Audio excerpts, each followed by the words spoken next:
ജർമ്മനിയുടെ പരാജയം ആസന്നമായിരിക്കുന്നു. തോൽവി ഒഴിവാക്കാനായി ഹിറ്റ്ലർ അവസാനമായ ശ്രമം നടത്തുകയാണ്. എന്നാൽ അതൊന്നും ഫലം കണ്ടില്ല. കിഴക്കൻ ഭാഗത്തു നിന്നും സോവിയറ്റ് യൂണിയന്റെ സൈന്യം ബെർലിൻ്റെ അടുത്തെത്താറായിരിക്കുന്നു.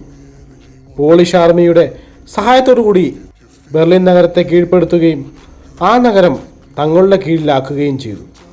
USSRന്റെ ചുവന്ന പതാക, കമ്മ്യൂണിസ്റ്റ് പതാക ബെർലിൻ പാർലമെൻറ്റിൽ കുത്തിവെക്കുകയാണ് ഉണ്ടായത്. പരാജയപ്പെടുത്തിയ സോവിയറ്റ് യൂണിയന്റെ സേന ജർമ്മനിയിലെ ഒരുപാട് സ്ത്രീകളെ ബലാത്സംഗത്തിന് ഇരയാക്കുന്നുണ്ട്. യുദ്ധത്തിൽ പരാജയപ്പെട്ട് എല്ലാം നഷ്ടമായ ഹിറ്റ്ലർ എന്ത് ചെയ്യണമെന്ന് ആലോചിച്ചിരിക്കുകയാണ്. അങ്ങനെ ഗത്യന്തരമില്ലാതെ അദ്ദേഹം തൻ്റെ തലയിലേക്ക് നിറയൊഴിച്ചു. അദ്ദേഹം ആത്മഹത്യ ചെയ്തു. ഹിറ്റ്ലറുടെ മരണത്തോടുകൂടി യൂറോപ്പിലെ യുദ്ധം അവസാനിച്ചു. എന്നാൽ തോൽവി സമ്മതിക്കാതെ ഒരാൾ അപ്പുറത്തുണ്ടായിരുന്നു, ജപ്പാൻ. പസഫിക് മേഖലയിലെ ഒരുവിധം രാജ്യങ്ങളെല്ലാം ജപ്പാന്റെ കീഴിലാണ്. എന്നാൽ ജപ്പാന്റെ അമേരിക്കൻ ആക്രമണമായ പേൾ ഹാർബർ ആക്രമണത്തിന് പ്രതികാരം വീട്ടാൻ തക്കം പാർത്തിരിക്കുകയായിരുന്നു അമേരിക്കൻ സേന. അമേരിക്കൻ നേവി ജപ്പാൻ കീഴടക്കിയ പസഫിക്കിലെ ഒട്ടുമിക്ക രാജ്യങ്ങളും മോചിപ്പിച്ചു.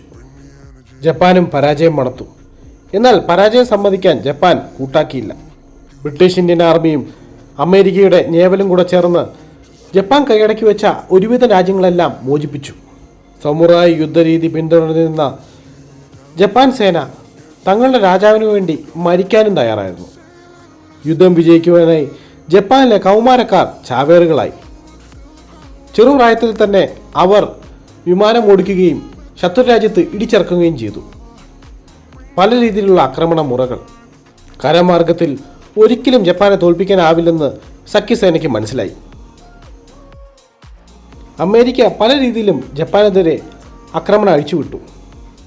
ഭൂമിശാസ്ത്രപരമായി ജപ്പാന്റെ അയൽരാജ്യമാണ് അമേരിക്ക. എന്നിരുന്നാലും ജപ്പാൻ പരാജയം സമ്മതിച്ചില്ല.